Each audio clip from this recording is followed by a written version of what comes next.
digunakan kapan ya?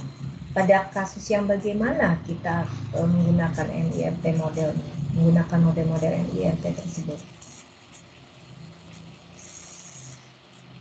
Dan coba jawab, kapan kita pakai model-model NIRT? Ya. Jadi kalau kita ada suatu kasus nih, suatu data, ya, suatu item, butir-butir instrumen, kita kan akan fitting misalnya ya, akan fitting butir item tersebut dengan suatu model IRT. Dari sekian banyak model IRT yang sudah Anda pelajari, ada model yang untuk kasus unidimensi, ada yang multidimensi, kemudian ada yang yang M2PL dan seterusnya. Nah, pertimbangan apa yang kita pertimbangan apa yang mendasari digunakannya model-model MIRT? Dan coba jawab.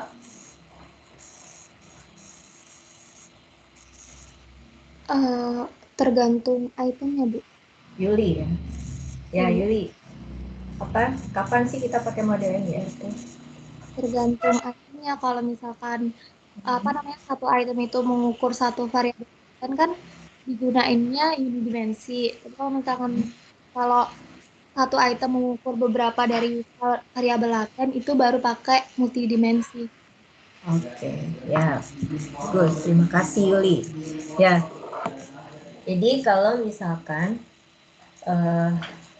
satu item itu ya merepresentasikan lebih dari satu faktor laten gitu ya, atau lebih dari satu dimensi, tadi yang seperti Yuli katakan, maka untuk memfitting model tersebut kita bisa gunakan model-model MIRT. Nah, ada juga tapi pertimbangan orang kayak gini. Misalkan saya punya suatu instrumen ya, instrumen itu ya katakanlah ini yang seperti yang di model-model. Misalkan saya punya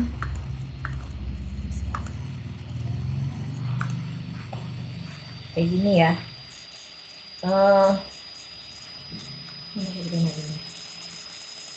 Contoh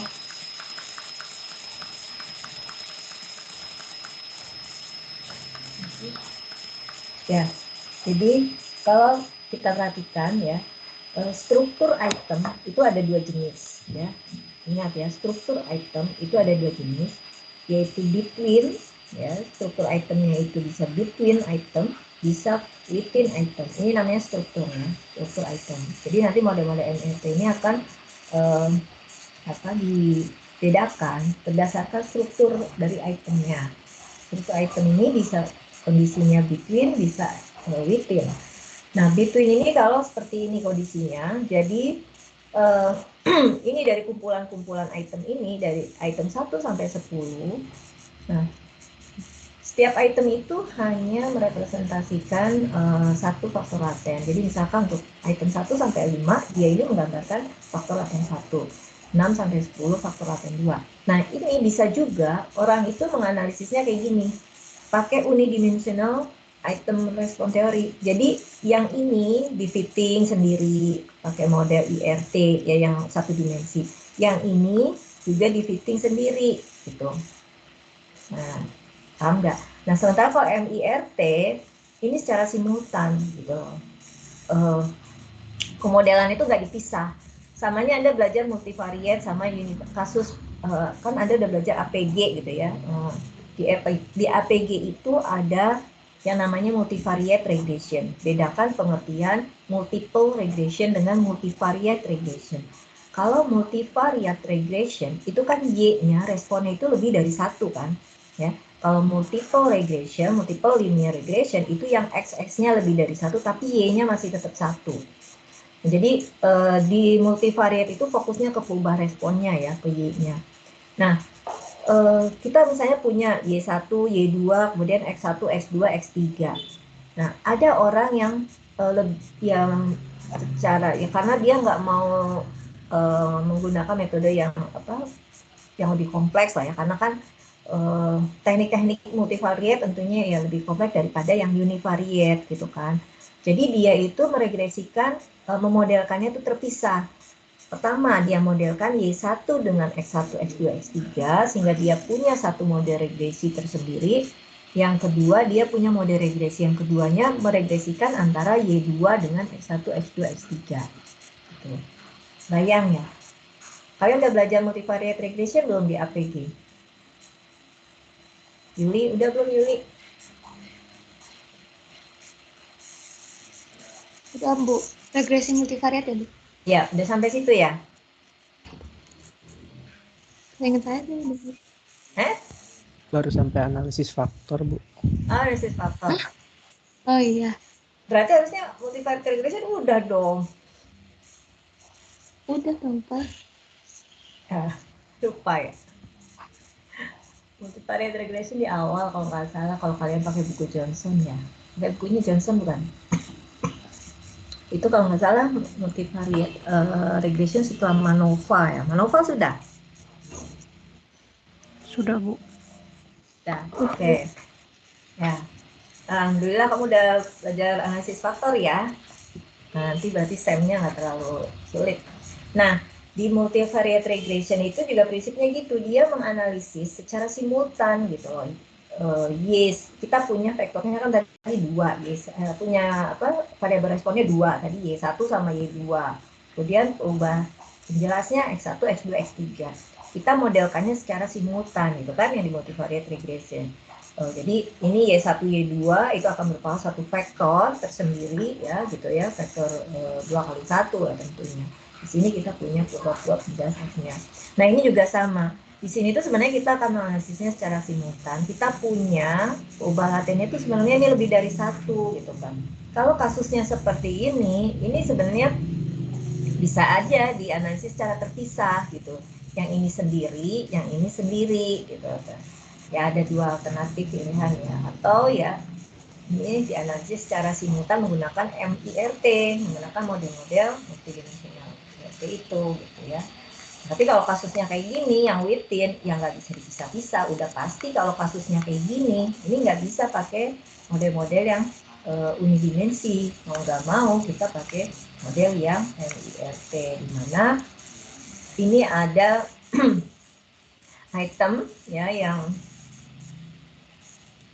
melandasi jawaban ya, akan melandasi si responden untuk menjawab pada item sini, item 1 gitu ya, teman-teman itu tidak hanya dilandasi oleh lebih dari satu faktor, tidak hanya oleh faktor paten 1 saja, tapi ada faktor paten 2-nya juga.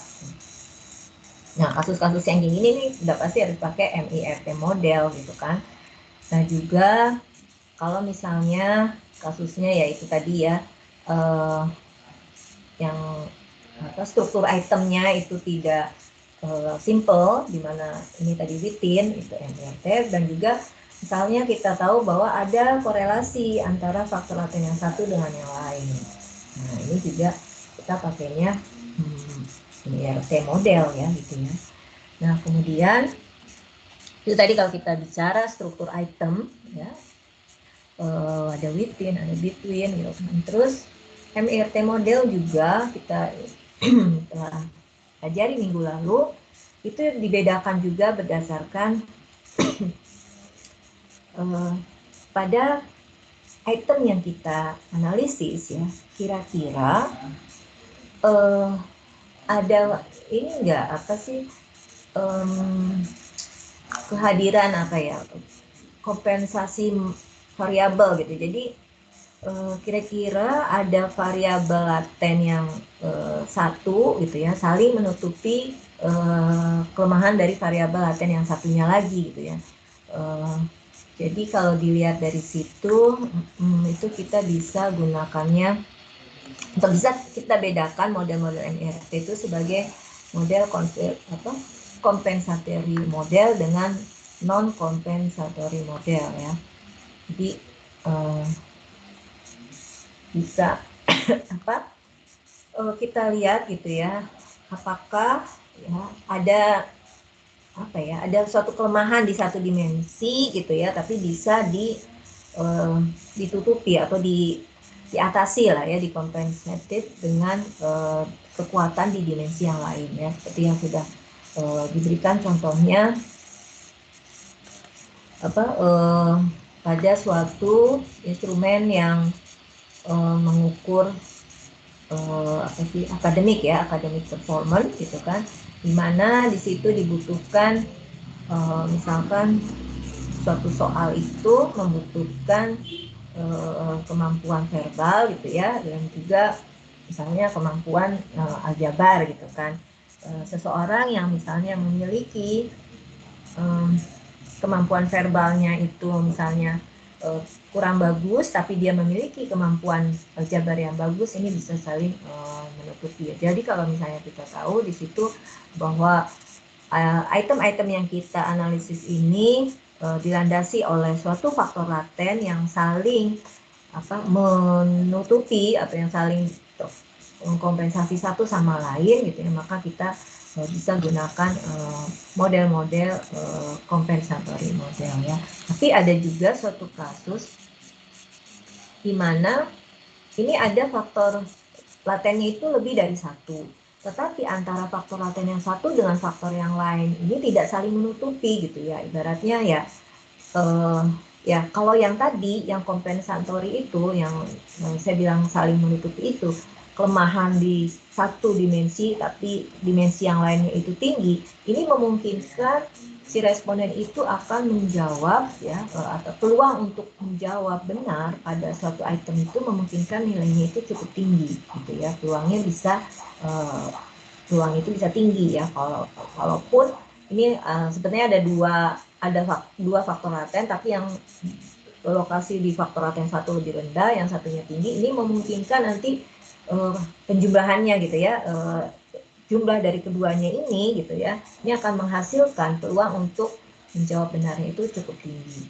Makanya model-model kompensatory itu dikatakan memiliki sifatnya aditif ya secara nature ya. Jadi antar faktor laten ini ya saling menjumlahkan, ke yang satu rendah atau tinggi gitu kan, bisa menghasilkan yang relatif tinggi. Tapi kalau untuk yang non kompensatory model gitu ya, dia itu sifatnya multiplikatif ya, di mana ini enggak peluang untuk menjawab suatu item dengan benar ya, atau peluang untuk menjawabnya, peluang itu tinggi, itu lokasi di kedua dimensi, lokasi di kedua variabel laten itu juga harus tinggi gitu loh ya. Di faktor laten satunya itu harus tinggi, nilainya di faktor laten 2-nya juga harus tinggi, sehingga nanti menghasilkan peluang untuk menjawabnya juga tinggi gitu ya, misalkan seperti itu. Nah, kalau di buku De Ayala itu dia memberi contohnya, coba ini ke kelompok ini ya. Ini kan ada Atun, Jihan, Fatia, sama Dena. Contohnya apa? Untuk yang non-compensatory model. Di Ayala itu memberikan ilustrasinya apa? Karena di Ayala itu dia memberikan ilustrasi untuk yang kasus yang saling kompensatori dan yang non-kompensatori. Tadi yang kasus yang kompensatori sama di Ayala juga memberikan contohnya gitu. Kasusnya itu untuk mengukur academic performance, di situ ada kalau di Ayala ngomongnya apa ya, matematik dan verbal kalau nggak salah, kemampuan matematik dan kemampuan verbal ya kalau nggak salah, itu dia masih contohnya gitu. Nah, untuk contoh yang non kompensatori atau yang multiplikatif, dia ngasih contohnya apa? Coba.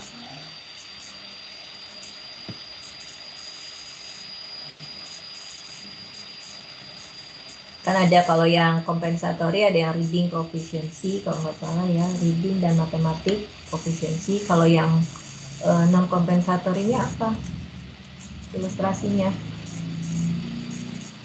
Mana ini? Jihan kelompok 4 kan ya, Jihan Alicia. Mana Jihan? Ada nggak Jihan?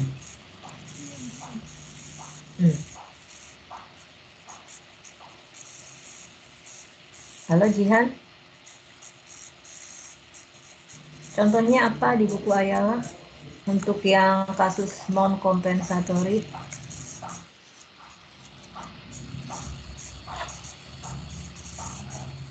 di mana purba latennya itu tidak saling mengkompensasi, tidak saling menutupi ya. Kekurangan yang satu ditutupi oleh kelebihan di purba laten yang lainnya. Apa contohnya jihad? Itu di awal banget itu ilustrasinya.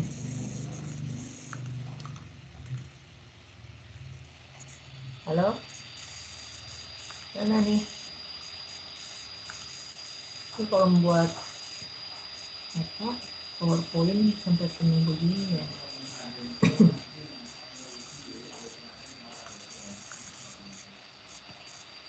Fatia,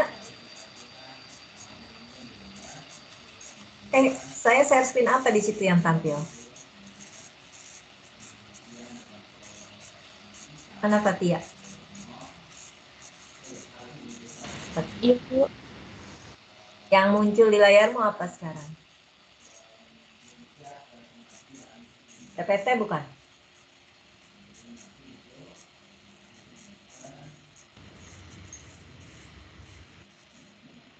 Fatia? PPT bukan? Yang muncul di layarmu? Iya. Ini PPT kelompok bukan ya? Iya, Bu. Coba ilustrasinya apa? Ini tapi nggak ditulis di sini di PPT-nya. Ilustrasi keubah laten yang tidak saling mengkompensasi. Kan di Ayala itu dia memberikan 2 ilustrasi tuh. Ilustrasi yang pertama memberikan ilustrasi perubahan laten yang saling kompensasi. Terus ilustrasi yang kedua, di mana ada 2 perubahan laten itu tidak saling menutupi. Apa contohnya?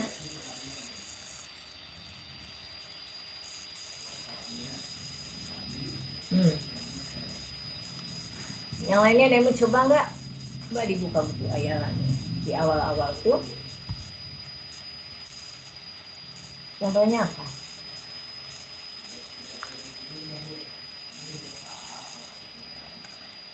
Nih, itu saya highlight. Ini contoh 1 ya. Ini contoh 2.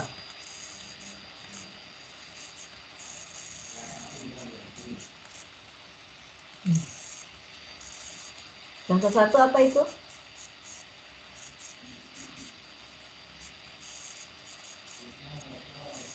Apa? Atun, mana Atun? Mana Atun? Itu ilustrasi yang diberikan di Ayala itu apa sih?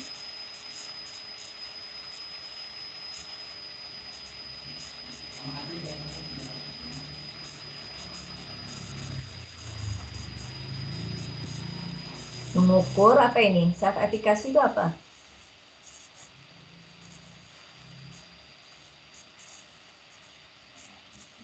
Mbak, Neng tahu nggak artinya apa self efficacy?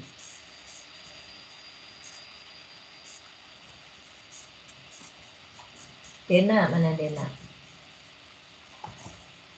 Measure self-efficacy in overcoming barriers to healthy eating. Apa itu artinya?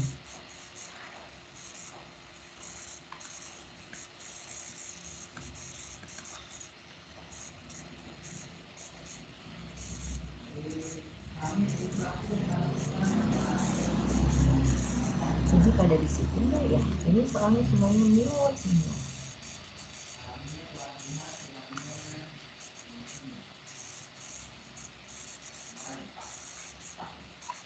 Halo, kalian ada di situ kah? Ini tidur ya semuanya. Dena, halo Dena. Iya, Bu. Lihat nggak yang saya highlight? Ini apa? Di Ayala.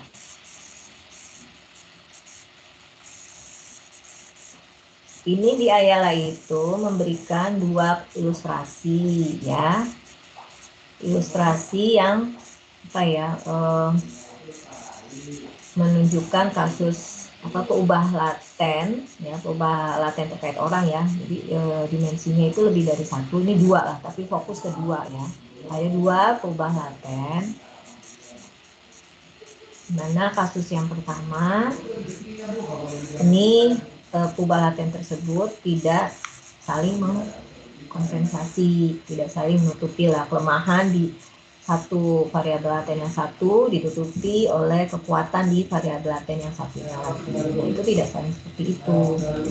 Tapi contoh yang kedua, ini contoh yang kedua mengambil performance ya. Performance itu kinerja lah ya, prestasi. Prestasi ada suatu soal lah ya, soal matematik. Soalnya membutuhkan kata-kata lah, kemampuan untuk memahami kalimat gitu ya, soal cerita lah, seperti itu. Nah, keberhasilan atau performance seseorang ya, keberhasilan seseorang untuk menjawab benar pada item di instrumen ini, pada soal matematik ini, itu dipengaruhi oleh katakanlah dua dimensi, yaitu yang pertama matematik profisiensi, yang kedua reading profisiensi. Jadi ada dua karakteristik laten, ada dua dimensi di kasus ini ya yang mempengaruhi performance tadi. Profisiensi matematis dan juga profisiensi reading. Ini tuh kasus ini katanya bisa saling menutupi, katanya seperti itu. Jadi kalau misalnya seseorang itu memiliki kemampuan yang tinggi, misalnya di sini kemampuan yang tinggi di profisiensi reading, ya, bisa jadi kemampuan ini tuh bisa menutupi kemampuan yang rendah di matematis tadi. Kemampuan matematisnya misalnya rendah, kemampuan membaca soal itunya mungkin tinggi, itu bisa ya memungkinkan gitu ya untuk menjawab kasus tadi dengan benar, in order to correctly respond to a mathematical word problem tadi. Sebaliknya, untuk kasus yang di sini tadi, ya, mengukur self efficacy pada mengatasi atas ini, itu batasan apa terhadap makanan yang sehat ya. Apa sih ini artinya? Ada yang dicari belum? Apa ini bahasa Inggris? Ini self efficacy, overcoming barriers to healthy eating. Ada yang tahu nggak?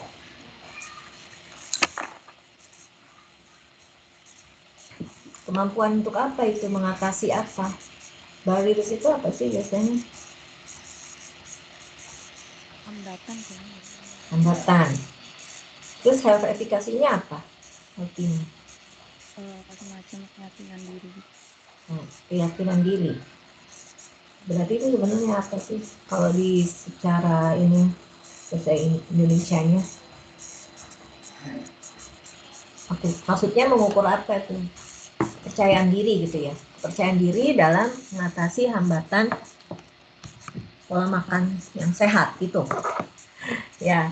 Jadi untuk mengukur seseorang ya dalam ya pengetahuan dia kali ya mengukur karakteristik laten ada dalam diri seseorang dalam ya mengkonsumsi atau ya dalam mengatasi hambatan-hambatan dalam makanan yang sehat gitu kan. Biasanya kan ada orang yang mungkin nggak bisa lah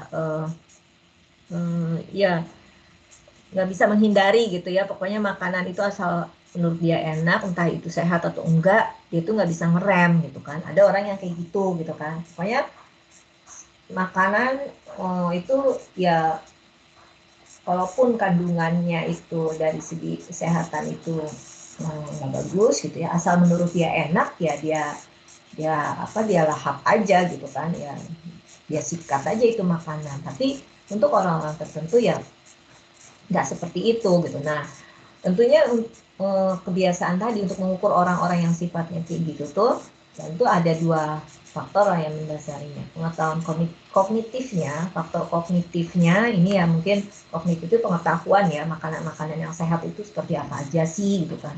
Nah kemudian yang afektifnya ini yang mungkin memang apa ya, yang kebiasaan dianya itulah yang sebodoh amat gitu kan, kalau sakit ya sakit aja mungkin kan gitu ya, ada orang yang misalnya seperti itu kan. Ini afektif tuh lebih ke apa ya teman-teman, apa sih sifat yang seperti apa sih ini ya. Nah untuk kasus yang kayak gini kata dia jadi dimensi kognitif ya, karakteristik laten orang itu pada yang sifat apa ya, pengetahuan tadi ya. Kognitif itu kan dimensi tentang pengetahuan dan pengetahuan dia terhadap makanan-makanan yang sehat itu kan. Ini tidak bisa mengkompensasi posisi dia ya, karakteristik dia di dimensi afektifnya. Jadi kan kalau misalnya dimensi kognitif itu dari min 2 sampai 2 gitu ya, dia itu ada di posisi mana? Misalnya kalau dia semakin mendekati 2, berarti kan pengetahuan dia itu makin tinggi kan.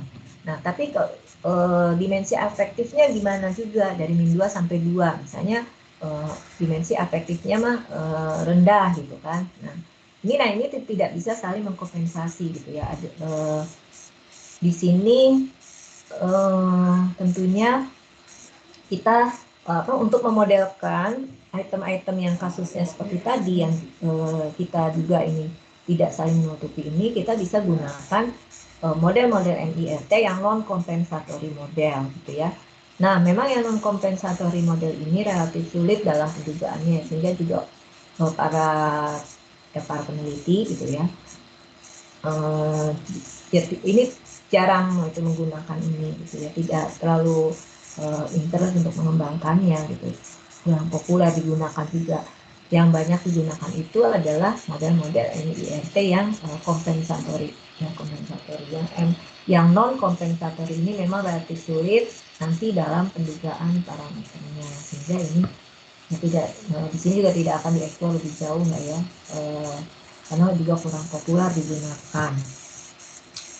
Gitu ya kompensatory model. Dan kompensatory model itu berbeda dengan yang non kompensatory itu sifatnya multiplikatif ya, berbeda dengan kompensatory yang sifatnya aditif ya. Tadi saya bilang kan aditif ada multiplikatif.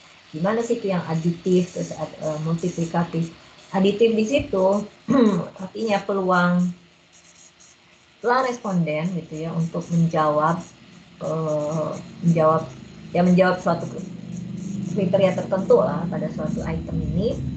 Jadi merupakan penjumlahan dari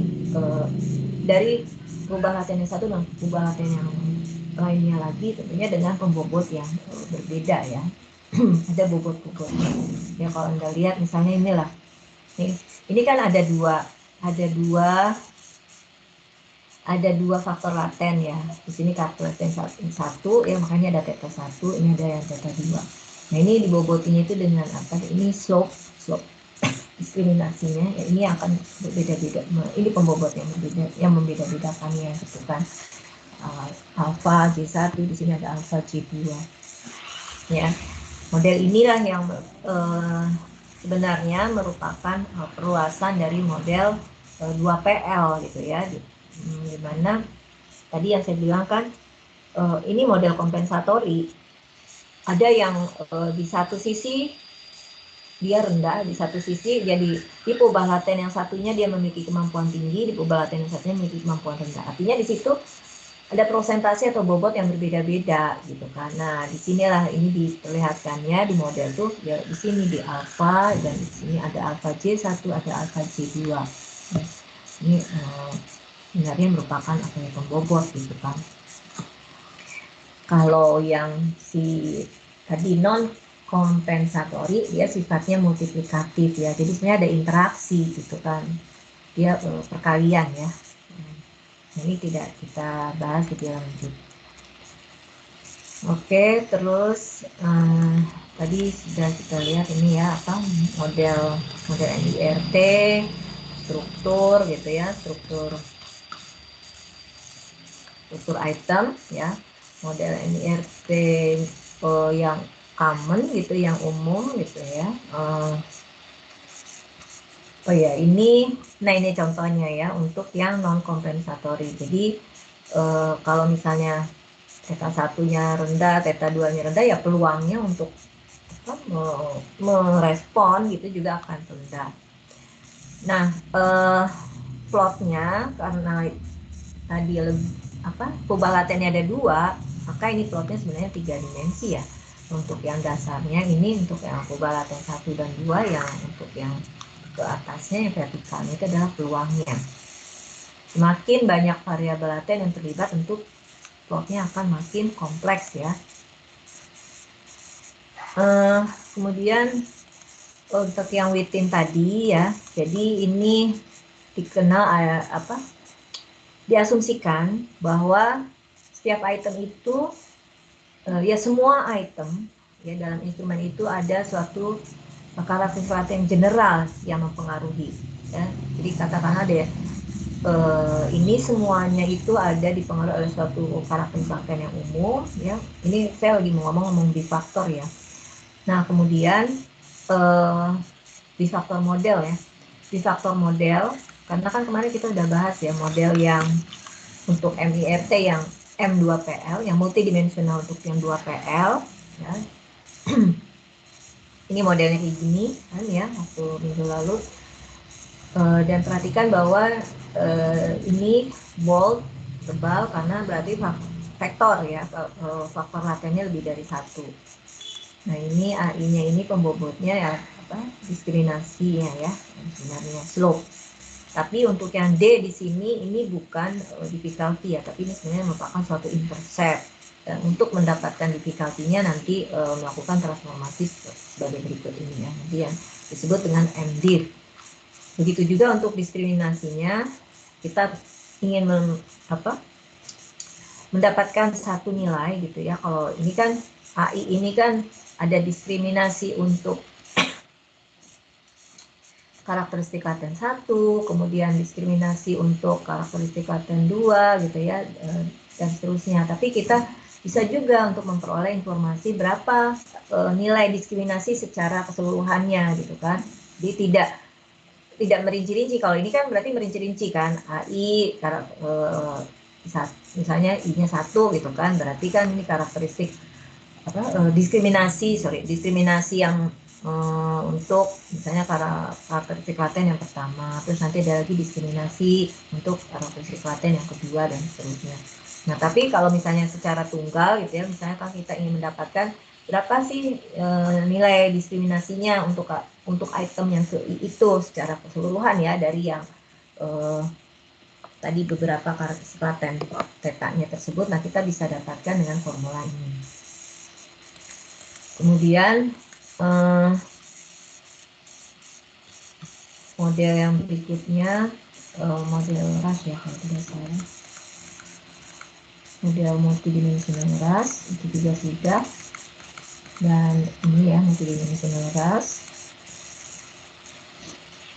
yang mirip ya sebetulnya dengan yang di M2PL ya, tapi untuk yang di sini minggu lalu ya dijelasin belum ya yang RAS, intinya sih sama lah ya.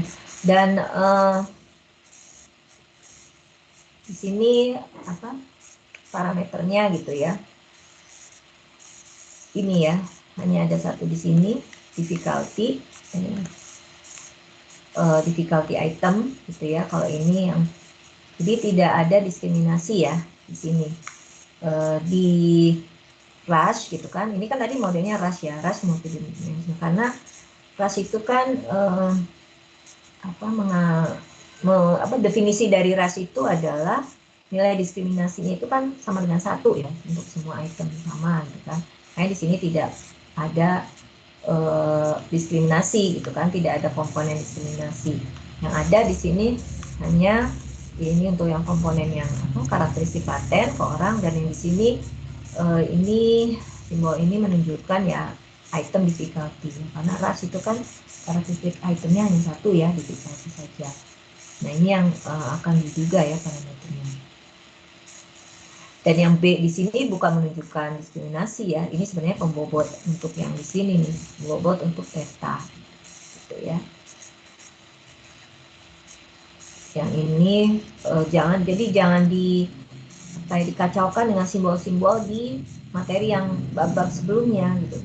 Materi bab sebelumnya itu kan simbol B itu difficulty, simbol A untuk diskriminasi gitu kan. Nah, di sini kita jangan kacaukan dengan simbol-simbol di sini ya.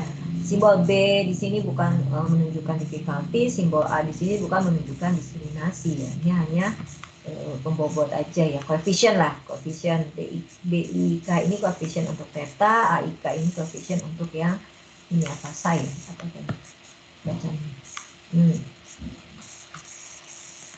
Oke. Model yang berikutnya adalah multidimensional graded response model. Kalau yang tadi yang M2PL dan Rush itu khususnya sih di dikotomus ya, untuk yang kalau itemnya itu kategorinya dikotomus gitu kan. Jadi sebenarnya bisa juga sih untuk yang politomus, karena kan yang politomus itu juga ada yang pengembangan dari yang rush itu kan, yang parsial gitu kan, parsial kredit gitu kan, terus ada yang rush rating scale model gitu kan. Itu juga kan ada yang model untuk politomus tapi pengembangannya dari ras kan ada ya. Nah, sekarang ini ada pada saat kita bahas politomus yang IRT yang unidimensional, kita juga bahas ini kan graded response model.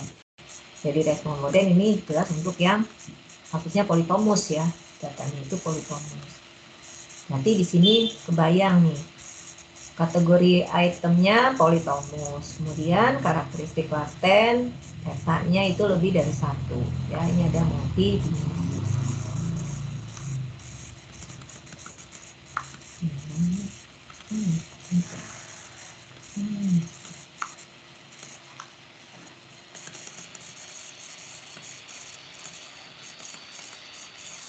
Oke. Berarti kan kredit ya, kredit itu kan ada suatu penilaian ya,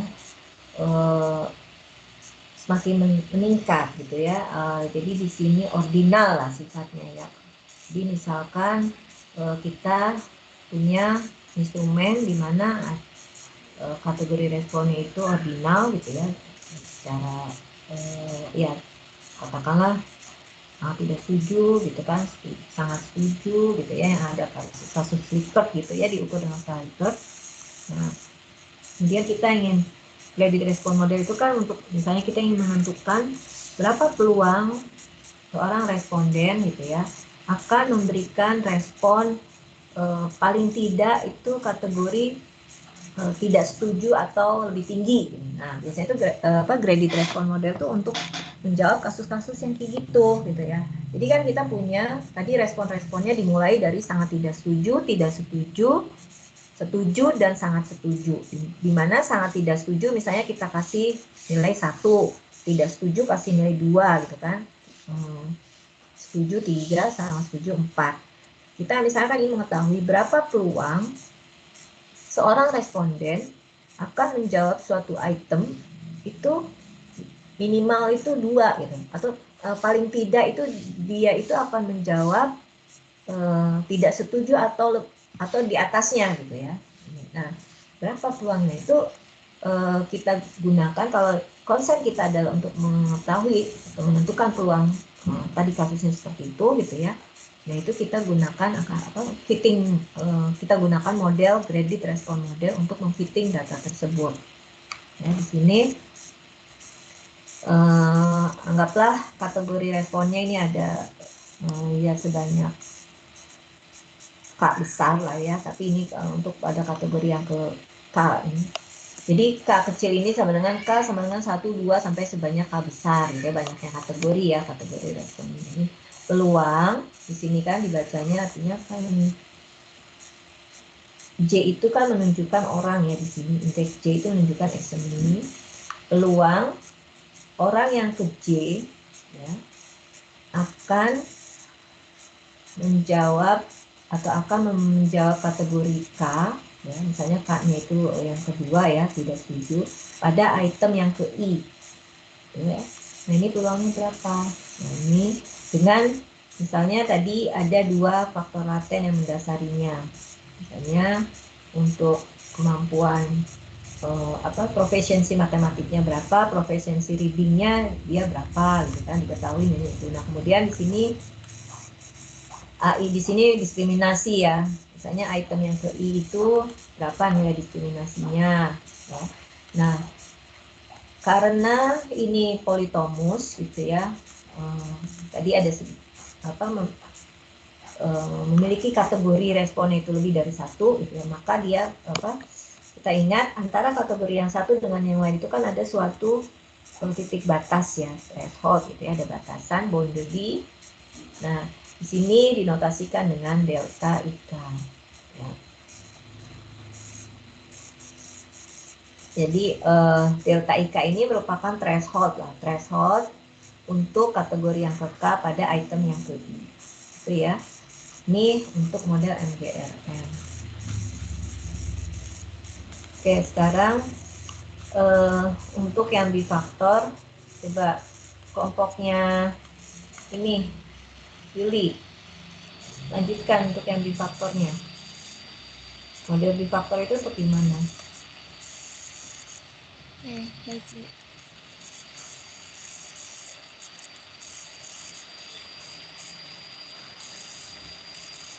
Saya belum ini. Bentar. Harus ini sih.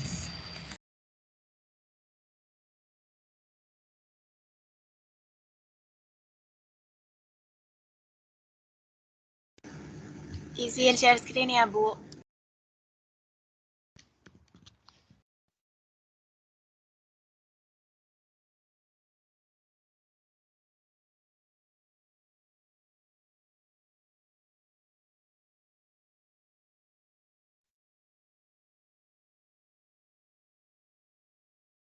Nah, oke, makasih Zakia. Nah, karena kemarin kita udah mempresentasikan tentang MIRT, 3 model ya. Sekarang akan dilanjutkan model yang terakhir yaitu bifaktor models. Jadi dalam IRT itu bifaktor itu semua item dikaitkan dengan sifat laten umum dan sifat laten sekunder. Di mana sifat laten umum itu menjelaskan variabilitas bersama dalam item, sedangkan sifat laten sekunder itu menangkap variabilitas unik dalam item. Jadi untuk memastikan identifikasi model, sifat laten umum dan sifat laten sekunder dibatasi agar tidak berkorelasi dalam model bifaktor. Nah, kalau misalkan kegunaan model bifaktor ini tuh di mana parameter diskriminasi item bervariasi di seluruh item. Misalnya M2PL, terus MGRM model. Lanjut. Nah, jadi kan ini ada gambar di mana menunjukkan contoh struktur bifaktor di mana item 1 hingga item 5 dikaitkan dengan sifat laten pertama atau theta 1. Terus item 6 sampai item 10 itu dikaitkan dengan sifat laten yang kedua yaitu theta 2. Dan semua item terkait dengan sifat laten umum atau theta G. Jadi sifat laten theta 1, theta 2, dan theta G tidak berkorelasi dalam struktur bifaktor. Lanjut. Oke, sebentar. Gambar itu tadi. Kenapa disebut bifaktor? Kenapa? Karena hanya satu faktor, Bu. B itu artinya berapa? Oh, salah. Maksudnya karena ada beberapa lebih itu artinya 2. Iya, terus 2 ini maksudnya gimana?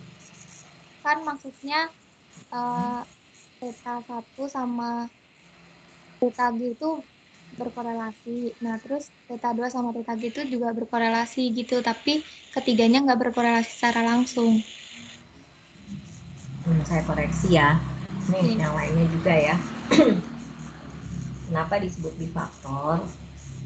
Jadi, kalau kita beranggapan pada item-item yang kita analisis itu, gitu ya, semua item itu ada satu faktor yang sama gitu, yang faktor laten yang sama yang mendasarinya, yang disebut dengan general lah, general item, general latennya gitu kan.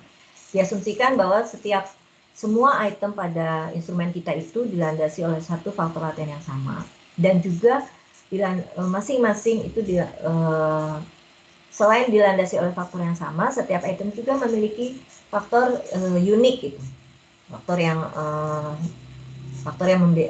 yang spesifik lah. Jadi dia menyebutnya general dan secondary kan, itu ada general, ada secondary. Nah, di sini anggaplah instrumen kita itu terdiri dari 10 item. Tadi ada dua kan, bifaktor. Ada faktor yang umum dan ada faktor yang uniknya, yang secondary lah. Disebutnya bifaktor itu general dan secondary. Jadi ada dua faktor tuh. Nah, dalam hal ini ya ini semua misalnya dari setiap item itu ada satu faktor laten yang mendasarinya yang sama lah, semuanya itu sama. Katakanlah semua itu dipengaruhi oleh motivasi semua misalnya gitu kan. Tapi dari setiap item ini ada juga merepresentasikan satu faktor laten yang uniknya, yang ya secondary-nya lah, yang secondary itu apa sih artinya, yang kedua, bukan berarti yang kedua ya, bukan yang utama lah. Jadi ini kan semuanya itu dari 1 sampai 10 itu mengukur satu komponen yang sama, ini yang generalnya. Nah, selain itu tapi ada juga faktor-faktor yang berikutnya gitu. Contohnya yang 1 sampai 5 ini mengukur theta 1. 6 sampai 10 mengukur theta 2. Nah, theta 1 dan theta 2 ini yang disebut dengan secondary-nya gitu. Secondary faktor. Makanya di sini disebut bifaktor, dua faktor. Ada general faktor dan ada secondary faktornya. Dalam hal ini secondary faktornya ini ada dua nih. Begitu ya? Iya, Bu. Pahami nggak? Bisa, Bu. Oke. Dan juga kan ingat di SEM itu, ini kan sebenarnya nanti latihan sana, kan udah belajar ya, model itu bisa diidentifikasi atau enggak gitu kan. Nah, supaya model itu bisa diidentifikasi, tadi apa kalimat bahasa Indonesia itu di depan? Diasumsikan antara faktor latennya ini saling bebas. Ya. Iya, Bu. Tidak berkorelasi. Iya, tidak berkorelasi. Jadi itu supaya nanti modelnya ini bisa diselesaikan gitu ya. Ya, misalnya pendugaan parameternya itu bisa dilakukan, solusinya unik gitu kan. Nah, ini asumsinya bahwa antar faktor laten ini saling bebas atau orthogonal. Oke, silakan lanjutkan.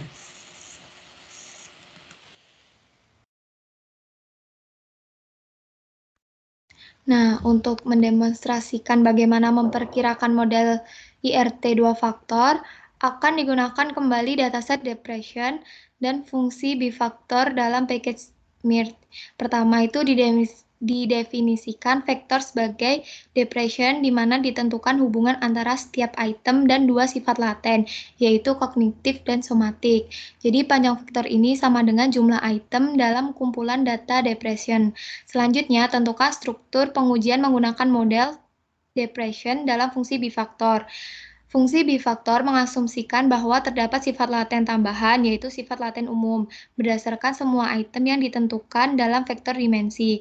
Karena item dalam kumpulan data depression bersifat politomus, model yang dihasilkan menjadi bifaktor graded response model atau GRM.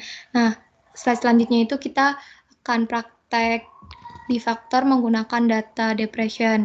Di sini sebenarnya ada satu library lagi yaitu HEM, tapi udah saya hapus jadi nggak ke screenshot. Gitu. Nah, jadi yang pertama kita panggil package MIRT dan juga HEM dulu, lalu panggil data depression yang akan digunakan. Ini datanya seperti yang di samping. Nah, terus kita akan uji dengan dimension, bifaktor fit, terus bifaktor parameter, dan juga head-nya. Kita lihat hasilnya gitu. Jadi, pada output-nya, 3 kolom pertama, A1, A2, dan A3 menunjukkan parameter slope atau kemiringan untuk sifat laten umum dan sifat laten sekunder atau kognitif dan somatik.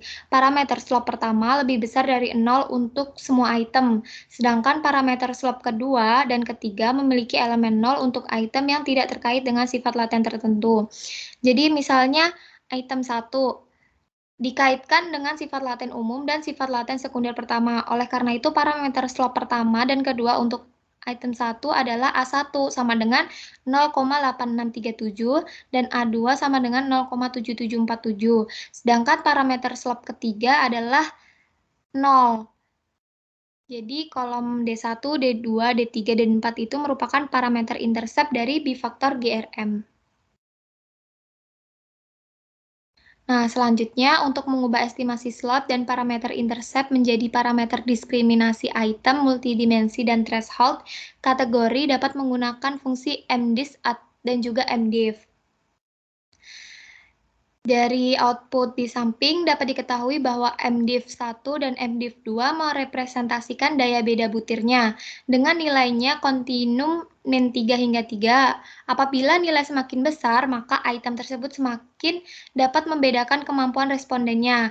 Sedangkan mdiv3 dan mdiv4 merepresentasikan tingkat kesukaran butir dengan nilainya kontinum min 3 hingga 3. Apabila nilainya semakin besar, maka item butir dinilai semakin sukar.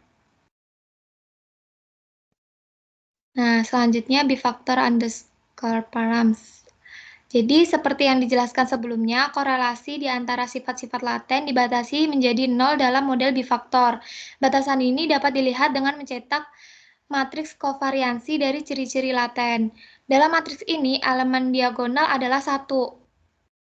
Dan semua elemen non-diagonal adalah 0. Jadi menunjukkan bahwa 3 sifat laten yang ditentukan oleh model adalah ortogonal atau tidak berkorelasi.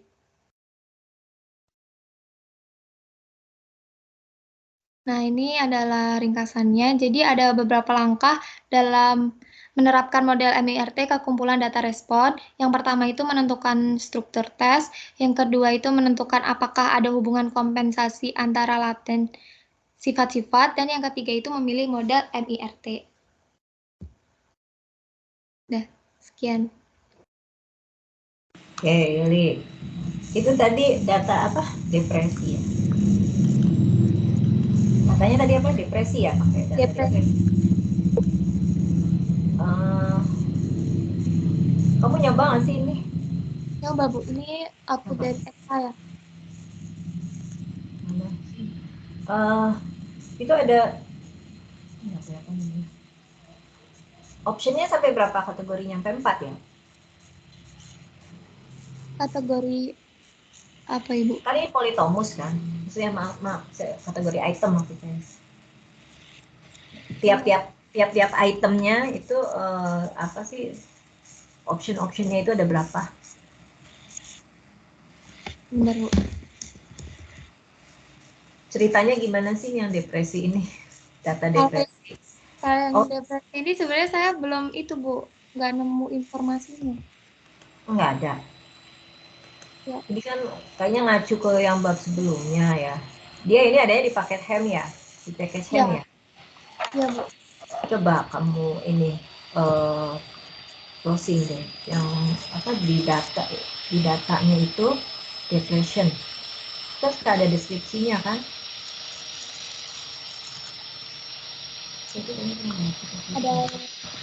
Ada 5, Bu. Hah? Ada 5? Iya, ada 5. Oh, ada 5. Saya pikir ada 4.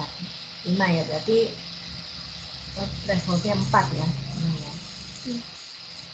Oke. Itu yang yang disebut tadi apa D1, D2 gitu, D3. D4 itu threshold bukan? D1. Tadi kan ada A1, A2, A3. Ya. A1 itu menggambarkan faktor yang pertama kan yang general. Ya. Iya, Bu. A2 dan A3 menggambarkan secondary kan, secondary faktor. Di mana A2 menggambarkan theta 1, A3 menggambarkan theta 2. Gitu bukan? Iya, Bu. Terus yang D1, D2, D3-nya, D4 itu threshold-nya bukan? Kan tadi kalau kita lihat dari modelnya ini apa sih?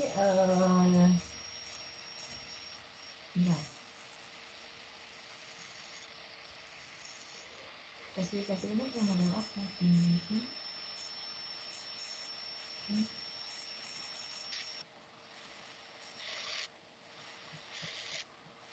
MGRM ya? MGRM bukan? Iya, pakai EGRM. Oke. Berarti kan itu D1, D2, D3, D4 itu threshold kan maksudnya ya? Iya. Oke.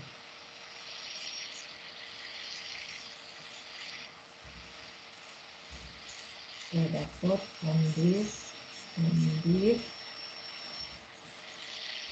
MDIV 1, MDIV 2, MDIV 3, MDIV 4 itu artinya apa? Multidimensional difficulty. Iya, apa? Interpretasinya. Kesukaran. Untuk Kesukaran MDIV 1 maksudnya apa? kalau MDiv 1 itu untuk melihat seberapa sukar butirnya, Bu. Atau kalau MDiv 1 itu untuk melihat seberapa responden itu bisa menyelesaikan soalnya. Terus kenapa ada sampai 4? Karena ada 4 threshold. 4 threshold. Berarti MDIV 1 MDiv 1 sama MDiv 2 itu kan untuk membedakan kemampuan respondennya. Kalau MDiv 3 sama MDiv 4 itu untuk membedakan item butirnya. Jadi semakin besar semakin susah. Baru gitu ya. Kan ini semuanya apa notasinya div semua kan, difficulty kan? Iya, iya, Bu.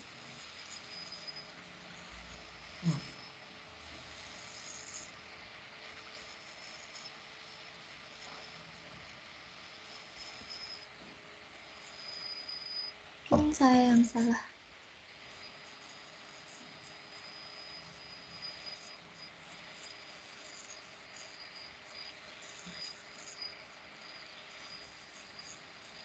Ikan transport MDIV. Ini ketulisnya div semua, itu harusnya ada diskriminan, ada difficulty kan ya? Iya, Bu. Mungkin satunya di kan kalau ngelihat sintaknya itu V factor item C-bind kan, berarti digabung gitu kan kolom MDIS diskriminan sama MDIV. Iya. Gitu ya. Iya, Bu. Coba itu kalau lihat dari buku kan tulisannya div semua ya. Iya.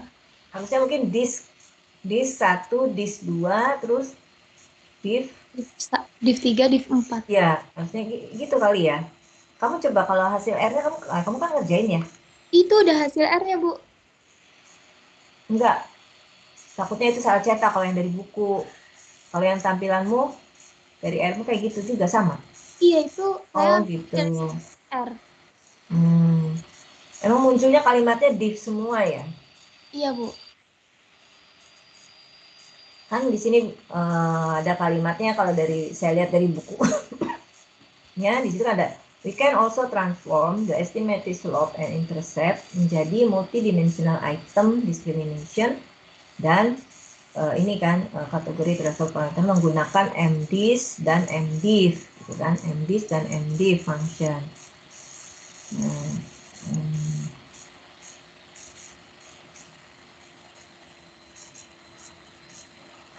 Oke. Mungkin tampilannya gitu ya. Saya bingungnya tadi kenapa ini semuanya div semua kalimatnya. Itu kolom-kolomnya kan ada 4 kolom tuh ya. MDIV. Nah kan, ini yang kamu tampilin ini hasil keluaran kamu ya, bukan dari buku ya?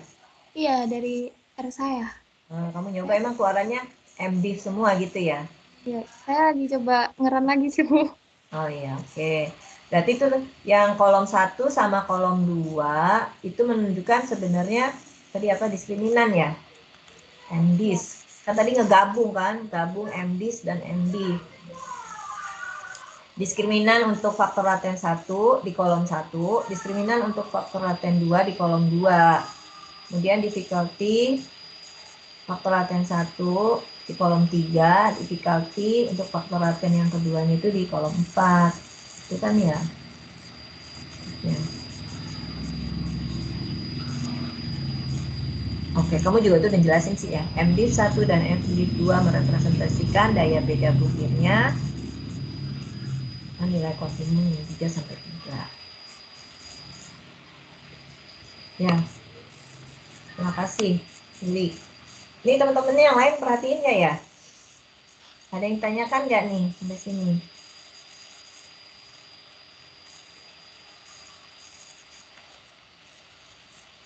Bisa diikuti?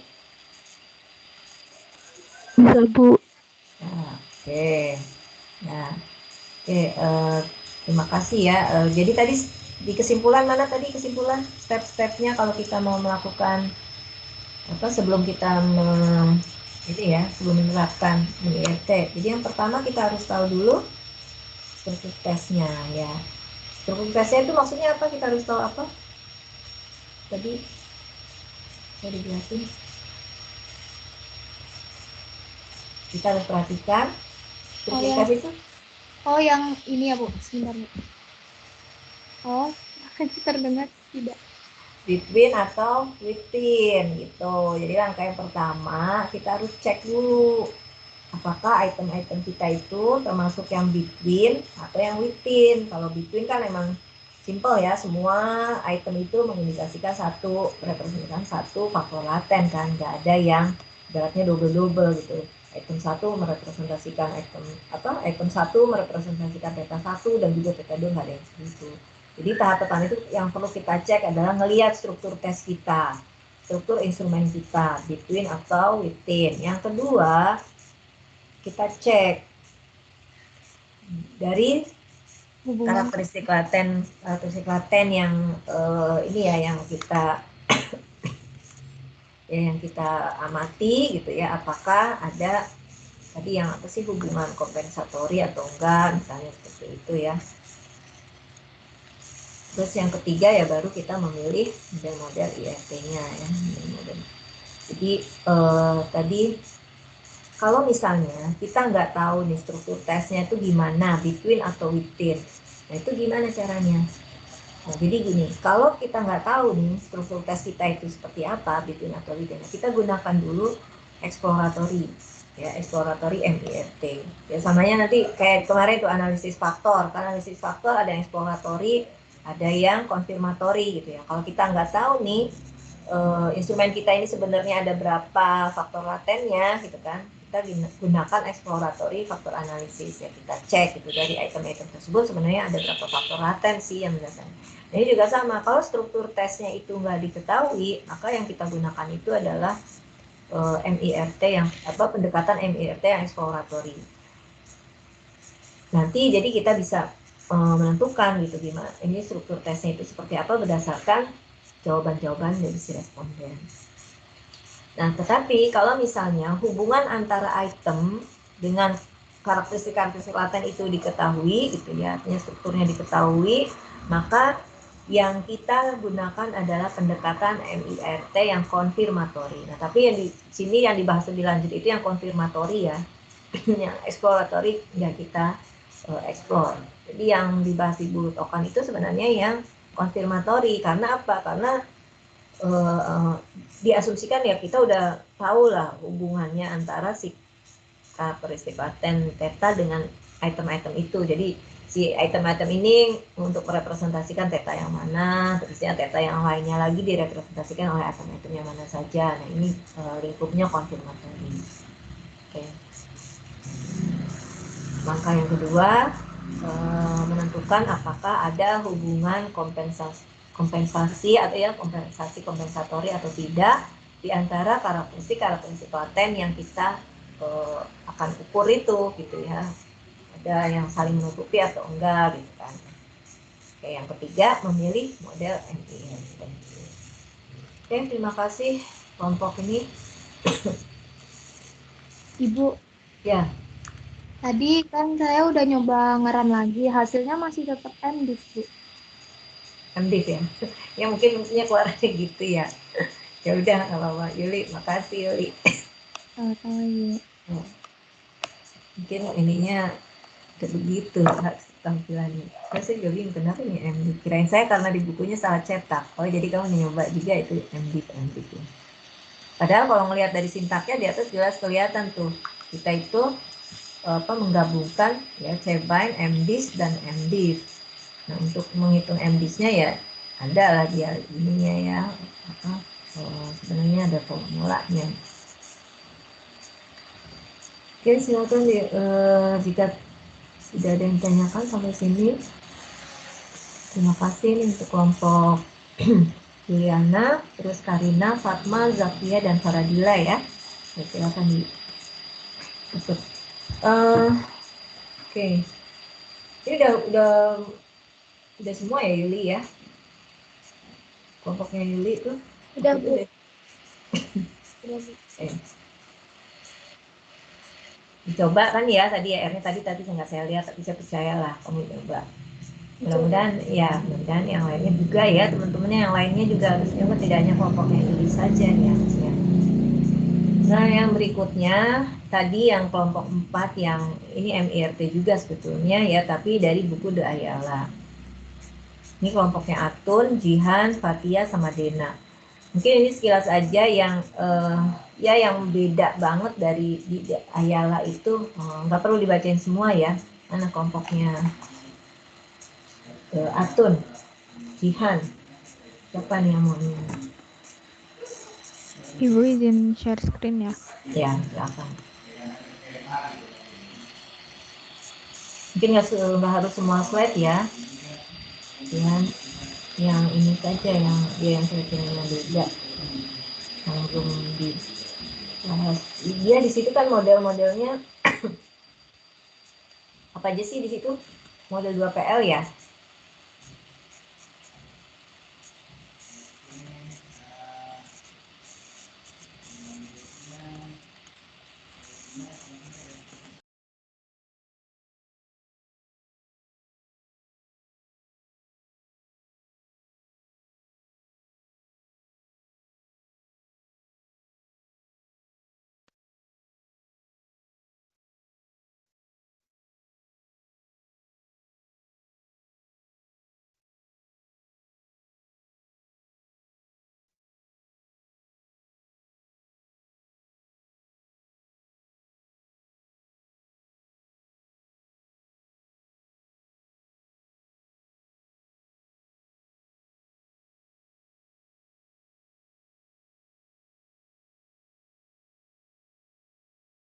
Suaranya. Ya. Coba untuk yang model di Ayala itu ada gamma. Itu gimana tuh coba? Kan model 2PL.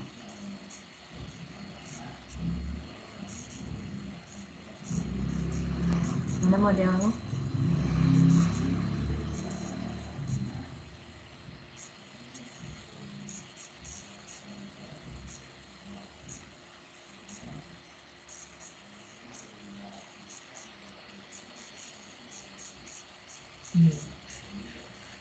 Oke, ini aja dulu deh. Karena yang di sebelumnya itu belum dijelasin tuh yang slide. Bagaimana pendugaan model M2PL. Jadi ini modelnya M2PL, multidimensional, 2 parameter logistik ya. Petanya lebih dari satu, kemudian parameternya di sini ada parameter diskriminan gitu ya. Terus parameter difficulty. Nah ini gimana estimasinya?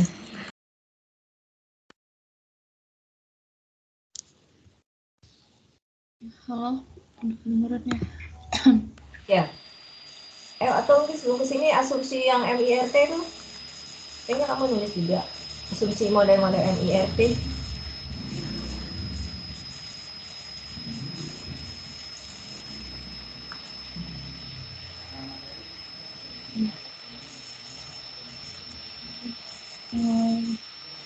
Untuk tempat mempresentasikan Jadi di sini ada asumsi model MIRT. Asumsi pertama model MIRT membuat asumsi berbentuk fungsional. Asumsi ini menyatakan bahwa data mengikuti fungsi yang ditentukan oleh model. Misalnya untuk persamaan 10.3, bentuk fungsionalnya menyatakan bahwa probabilitas respon 1 meningkat secara monoton ketika ada peningkatan dalam salah satu atau kombinasi apapun dari theta S seseorang, dan untuk theta S yang sangat rendah, probabilitas XJ sama dengan 1 mendekati 0. Asumsi kedua adalah asumsi independensi bersyarat yang dilihat dengan model unidimensional. Ini menyatakan bahwa untuk setiap kelompok individu yang dicirikan oleh nilai-nilai yang sama dari theta 1, theta 2, sampai theta F, distribusi bersyarat dari tanggapan item, semua independen satu sama lain. Oleh karena itu, hubungan apapun yang ada di antara item-item menghilang ketika satu kondisi pada theta. Asumsi ketiga adalah asumsi dimensionalitas. Asumsi ini menyatakan bahwa pengamatan pada variabel manifest merupakan fungsi dari sekumpulan variabel laten persen yang kontinu. Misalnya, jika keadaan alami yang sebenarnya adalah bahwa respons item merupakan fungsi dari 3 variabel laten, maka penilaian dimensi harus memvalidasi penetapan yang benar bahwa model memiliki 3 variabel orang laten dan bukan misalnya 2. Ada beberapa pendekatan yang tersedia untuk memperkirakan parameter item model M2PL. Pendekatan pertama menggunakan JMLE. Persamaan yang perlu diselesaikan disajikan dalam McKinley dan Rekese. Lihat ada juga pada Carlson 1987. Pendekatan kedua disajikan oleh Bock dan Aitken. Pendekatan mereka menerapkan MMLE untuk memperkirakan parameter item dari model OGIF normal 2 parameter multidimensi dan diimplementasikan dalam test fact. MMLE juga telah diterapkan untuk memperkirakan secara langsung model M2PL. Pendekatan ketiga melibatkan pemasangan polinomial yang mendekati model OGIF normal 2 parameter multidimensi. Perpanjangan model OGIF normal 2 parameter ke ekuivalen multidimensinya dibahas dalam appendix C. Model OGIF normal 2 parameter multidimensi menyatakan bahwa proporsi individu yang menjawab 1 pada butir J Pi kali XJ sama dengan 1 diberikan pada persamaan 10.16, di mana itu adalah fungsi di distribusi normal kumulatif. Tadi JJ apa tadi ada MMLE, ada JJ itu apa? JMLE. Jadi untuk menduga parameter pada model M2PL itu ada 3 kan, tadi kamu sebutin ya. Ada 3 pendekatan. Yang pertama menggunakan JMLE, yang kedua menggunakan MMLE, yang ketiga dengan menggunakan fitting polinomial ya untuk mengaproksimasi model M2PL tadi. Jadi modelnya itu kan kurvanya itu OGIF, sama seperti yang di unidimensi, tapi ya ini kan multi gitu kan. Tapi bentuknya itu maksudnya modelnya itu OGIF juga, OGIF normal. Jadi pendekatan yang ketiga itu menggunakan memfitting, yang mengepas itu, memfitting polinomial ya untuk mengaproksimasi model OGIF tadi ya, model OGIF normal M2PL. Ada 3. Yang JMLE, apa JMLE singkatannya? Join maksimum likelihood. Yang kedua MMLE, marginal maksimum likelihood estimator ya. Jadi ini sebenarnya di bab sebelumnya ya, di penjelasan JMLE dan MMLE itu untuk menduga parameter item gitu ya di model M2PL ini ya, bisa menggunakan marginal, maksimum likelihood, bisa menggunakan join maksimum likelihood. Jadi kalau join ini ya memang didasari dari secara simultan gitu ya, bersama-sama fungsi ininya apa dari fungsi join maksimum likelihood lah itunya yang akan kita maksimumkan ya. Nanti dilihat lagi ini apa sih bedanya join maksimum likelihood dengan marginal maksimum likelihood. Misalnya yang pendekatan ketiga ini tadi hanya apa sih fitting polinomial gitu ya, untuk mengaproksimasi kurva obvisnya tadi. Oke, lanjut.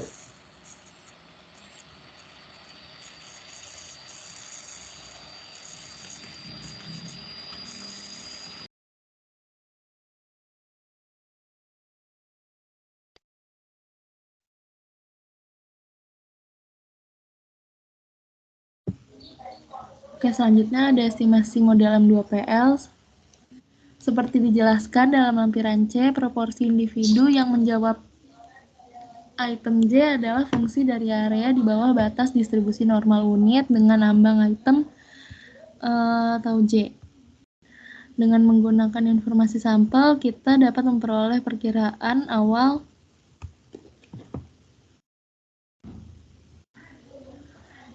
yang kemudian disempurnakan untuk memberikan perkiraan intercept. Memperoleh estimasi melibatkan proporsi gabungan yang diamati dari satu S, item J, dan V. Secara khusus, kuadrat terkecil tidak tertimbang digunakan untuk meminimalkan perbedaan kuadrat antara proporsi gabungan yang diamati dari satu S untuk item J dan V. PJV dan apa yang akan menjadi prediksi proporsi gabungan 1S untuk item J dan V. Ada persamaan 10.17.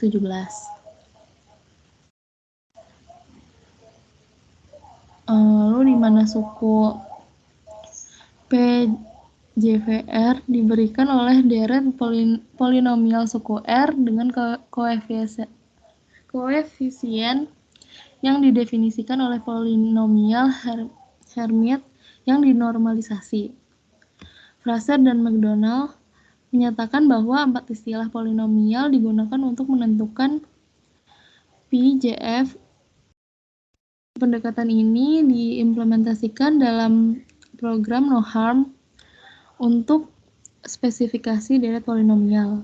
Secara umum, No-Harm dan TestFact adalah program yang digunakan untuk estimasi parameter item MIRT.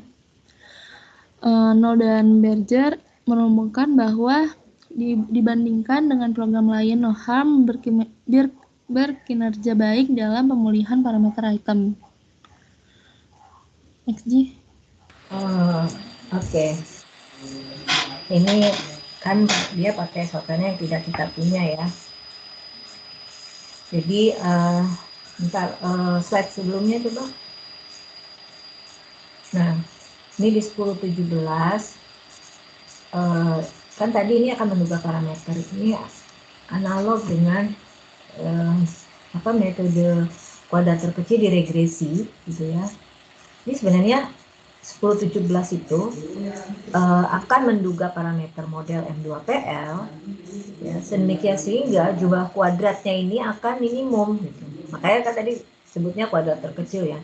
Kalau di regresi itu kan yang kita minimumkan kan residu. Residu itu adalah nilai yang kita amati, yang terobserve ya, dikurangi predicted gitu kan. Observe dikurangi predicted. Ini juga sama. Itu PJV dikurangi PJV gitu kan.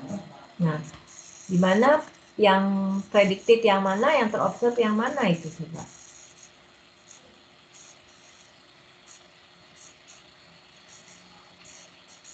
Halo? Yang terobserve itu yang lambangnya P ya.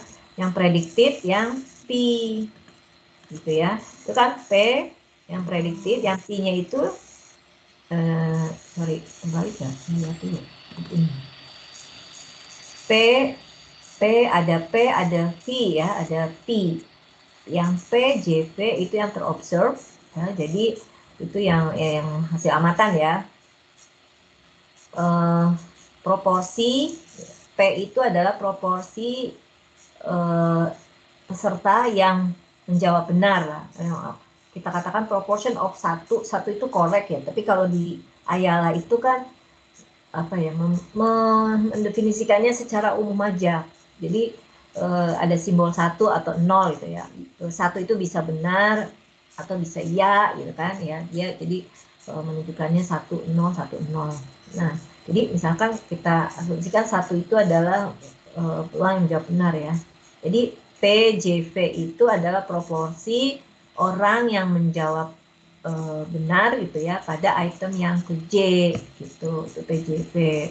Nah, sementara yang V-nya, yang PJV-nya itu dugaannya, prediction orang-orang yang atau prediction proporsi orang yang menjawab benar pada item yang ke J. Itu notasinya pakai PJV. Nah, itu akan selisihnya itu sebenarnya itu ya residu kan, observe dikurangi yang prediction, itu kita akan meminimumkan jumlah kuadrat selisihnya itu tadi.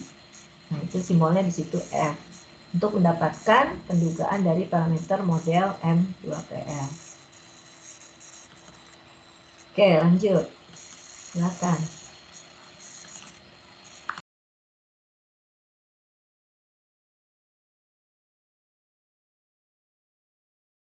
Selanjutnya, informasi untuk model M2PL.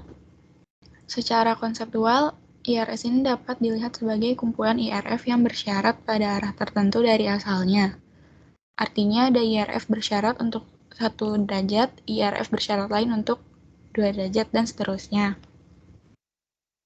Konseptualisasi ini dapat diperluas ke ruang multidimensi, artinya dengan model MIRT seseorang memiliki permukaan informasi item bersyarat yang disebut permukaan informasi item multidimensi. Dalam kasus unidimensional, hubungan antara informasi item dan kemiringan IRF adalah bahwa semua hal dianggap sama. Semakin curam kemiringan IRF, semakin besar informasi item. Sebaliknya, ketika kemiringan menjadi kurang curam, orang melihat pengurangan informasi item. Demikian pula dalam situasi multidimensi ada hubungan langsung antara kemiringan IRS dan jumlah informasi item. Namun situasi multidimensi berbeda dari kasus unidimensional karena seseorang dapat menghitung kemiringan yang berbeda untuk suatu titik dalam ruang theta bergantung pada arah yang digunakan untuk melintas IRS.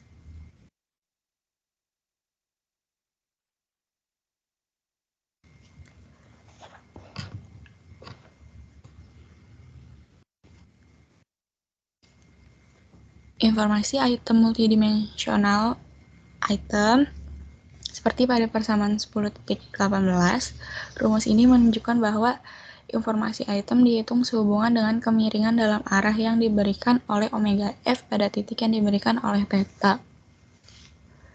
Gambar 10.6 yaitu permukaan informasi item multidimensi untuk item dalam gambar 10.1. Omega 1 sama dengan 14,0362 derajat. Ketidakteraturan di sepanjang puncak permukaan adalah artefak dari algoritma yang digunakan untuk membuat permukaan, mengingat jumlah titik data yang digunakan.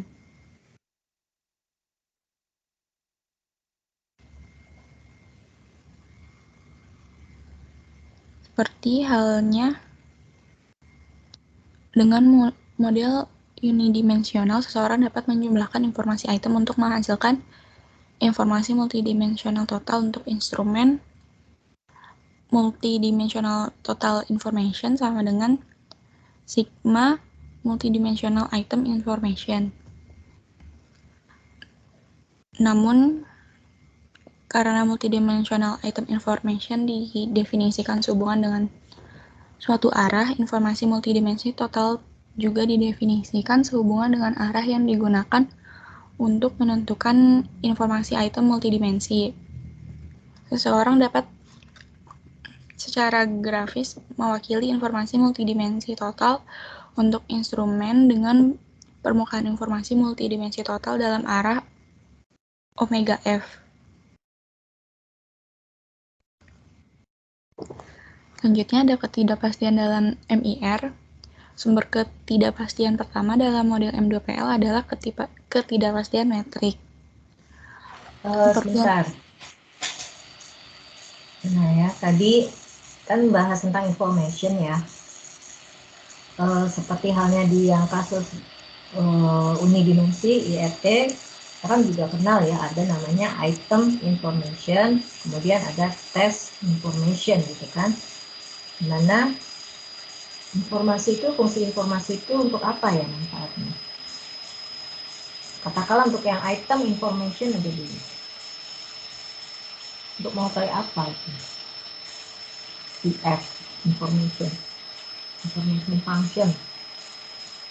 Kan ada information function item yang levelnya item, ada information function yang levelnya test, di mana yang test itu sebenarnya penjumlahan kan, penjumlahan dari fungsi informasi dari tiap-tiap item gitu kan.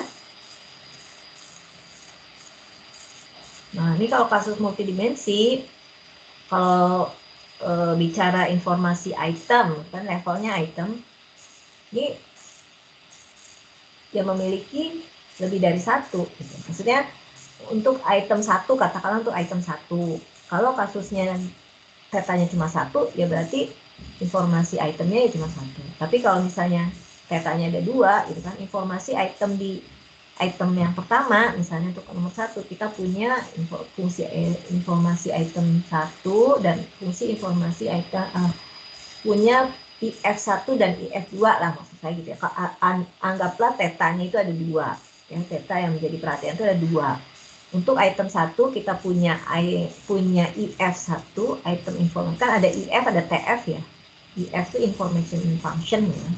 Ada IF1, ada IF2 gitu. Nanti untuk item 2 juga sama, punya IF1, IF2 gitu kan. Jadi IF-nya itu ya tergantung dimensi tetanya kan ada berapa. Nanti kalau kita jumlahkan, kita akan dapatkan apa? TF kan, test function. Nah, informasi function ya, itu gunanya untuk apa sih? Untuk mengetahui apa?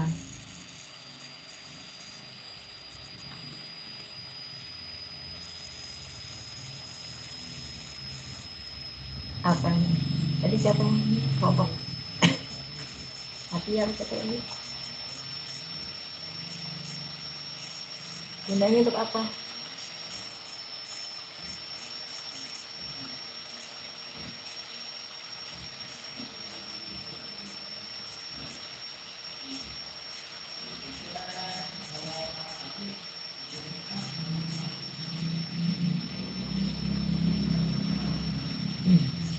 Halo? Untuk mengetahui banyaknya item tersebut, ya mengukur ya cocoknya gitu ya untuk mengukur individu dengan karakteristik laten yang seperti apa gitu kan. Mungkin item 1 ini memberikan informasi yang besar untuk mengukur karakteristik laten pada nilai sekian ke sekian gitu. Itu kan ya. Nanti dilihat lagi ya apa itu information ya. Ada item information, ada yang test information. Oke, lanjut.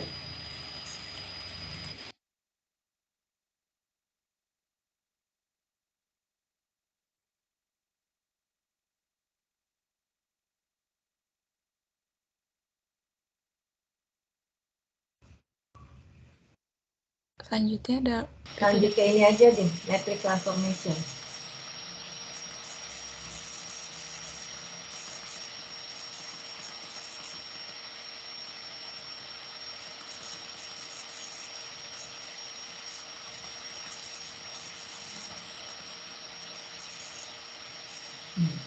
selanjutnya transformasi metrik model M2PL. Persamaan transformasi metrik untuk model M2PL adalah ekuivalen matriks dari yang disajikan dengan model 2 parameter. Misal kita memiliki alpha J sama dengan alpha J dibagi zeta. Ekuivalensi aljabar matriks untuk mentransformasi alfa JFS atau estimasinya dari metrik awal ke metrik target adalah alfa J sama dengan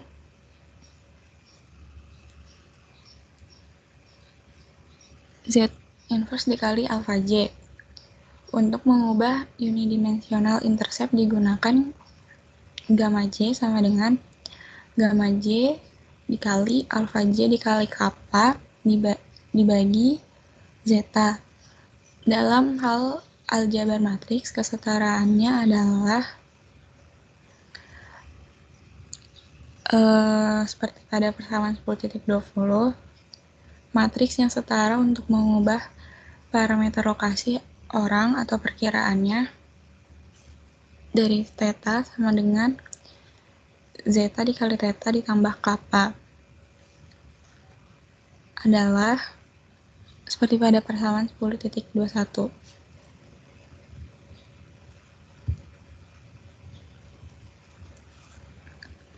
Selanjutnya untuk persamaan 10.19 sampai 10.21, Z inverse adalah matriks dengan dimensi F kali F yang berisi penyesuaian satuan. Kebalikannya direpresentasikan sebagai Z inverse, dan transpose dari kebalikannya adalah Z inverse transpose.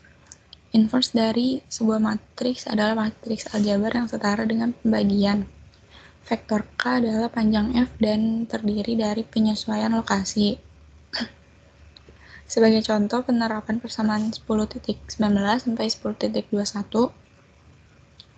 misalkan alfa transpose sama dengan 2 dan 0,5, gamanya sama dengan 2 dan theta transpose-nya sama dengan 1,5 dan minus 1. Menurut model Itu artinya apa tuh? Alfa apa tadi? Alfa diskriminasi ya?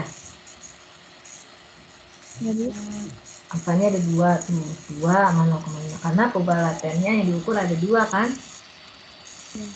Ada 2 dimensi.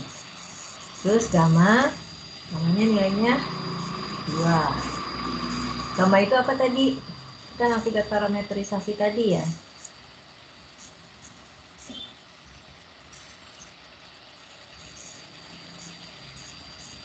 Terus gimana?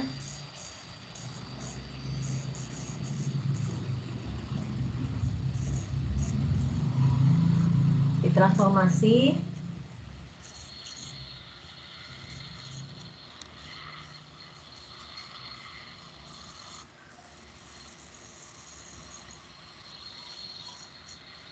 ya, silakan lanjutkan dulu.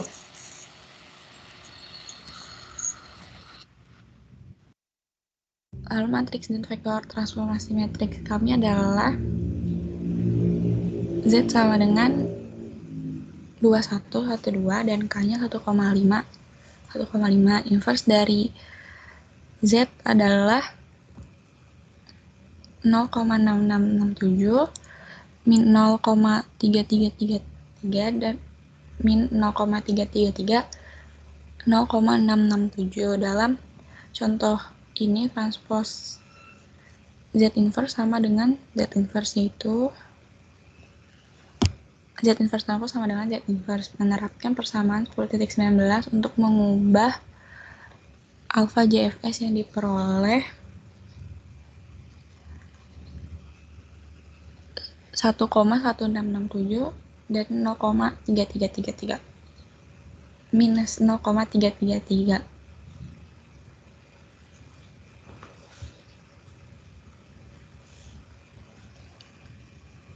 Dan untuk istilah intercept yang dimiliki menghasilkan 0,75. Mengubah TTS menghasilkan 3,5 dan 1. Seperti yang diharapkan mengingat invarian parameter kami ketika kami menggunakan alfa gamma, dan theta dengan model M2PL, PJ sama dengan 0,9890. Dengan model 2PL, kurva karakteristik total dapat digunakan untuk mengubah atau perkiraannya menjadi skor sifat yang diharapkan. Untuk model M2PL, kurva karakteristik total menjadi permukaan karakteristik total. Permukaan ini didefinisikan sebagai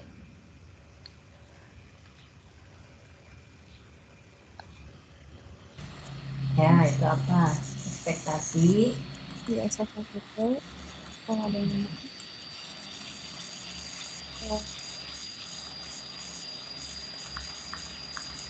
Oke. Ya, udah bingung ya bacanya. Jadi tadi intinya lakukan transformasi untuk alfa, terus untuk apalagi gamma, ya, dan juga untuk theta, gitu ya. Prinsipnya sih sama lah dengan yang di unidimensi ya.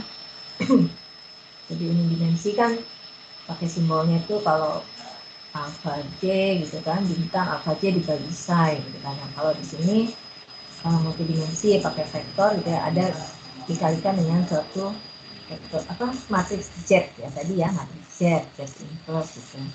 Nanti juga untuk yang gamma ditransformasi terlibat di dalamnya ada matriks Z. Dan yang theta tadi diberikan contoh misalnya kalau kita punya alfanya nilainya 2 sama 0,5, kemudian gamanya nilainya 2, tetanya 1,5 dan 1. Nah, anggaplah model yang akan digunakan itu model 2PL, sehingga kalau dengan nilai-nilai alfa, gamma, dan theta seperti tadi, peluang untuk menjawab benar gitu ya berdasarkan model N2PL itu berapa? Dapatnya 0,989 kan tadi. Nah, andai kata kita ini mentransformasi gitu ya, transformasinya misalnya tadi kan menggunakan matriks Z-nya ini ya 21 dan 12 gitu ya. Kemudian atau untuk yang matriks kapanya 1,5 ya, 1,5 untuk dimensi yang pertama, dimensi yang keduanya juga sama 1,5. Tapi untuk yang Z ini tadi transformasinya digeser ya, di adjust sorry. Maaf ya, tadi justru yang kappa itu yang digeser ya, itu 1,5. Untuk yang Z-nya ini 2 ya, sehingga dapat yang Z inverse-nya berapa gitu ya, itu dimasukkan ke nilai alfa bintang dan seterusnya gamma. Nah itu kalau kita masukkan lagi ke nilai M2PL, nah peluang untuk menjawab benar itu akan sama. Jadi sebelum ditransformasi dengan yang sesudah ditransformasi, peluang untuk menjawab benarnya itu akan tetap sama ya.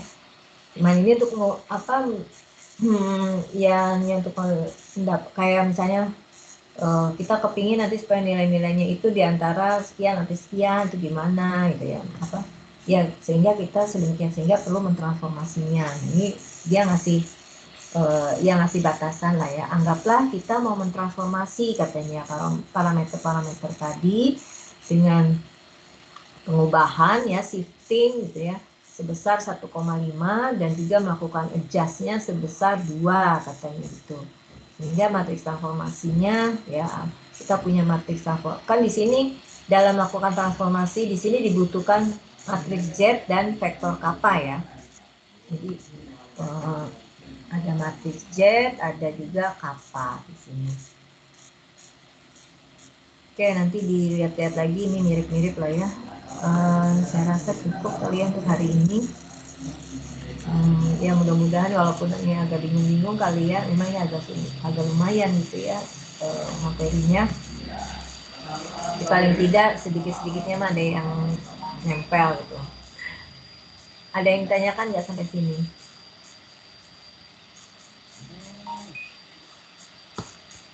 Gak ada ya? Ya mudah-mudahan masih pada dengerin. Saya nggak tahu soalnya ini off semua kan, off kamera dan mute semua. Oke, silakan ditutup untuk ini kelompok kelompoknya Natun, Jihan, Fatia, Dina. Ini hadir semua kan ya? Atunnya hadir nggak? Jihan? Atun kayaknya internetnya lagi bermasalah Ibu. Oh gitu. Jihan, Fatia, tadi ya, Dina, ada ya? Oke. Silakan ditutup. Terima kasih ini untuk kelompok 4. Sekian presentasi kelompok kami, kurang lebihnya mohon maaf. Assalamualaikum warahmatullahi wabarakatuh. Waalaikumsalam warahmatullahi wabarakatuh. Baik ya, terima kasih untuk kuliah WT yang ini ya. Insya Allah nanti kita lanjutkan ya metode penelitian setengah 2 ya, mudah-mudahan ya. Terima kasih sekali lagi, semoga tetap semangat. Assalamualaikum warahmatullahi wabarakatuh. Waalaikumsalam, makasih Bu Dian. Assalamualaikum. Ya, izin ya.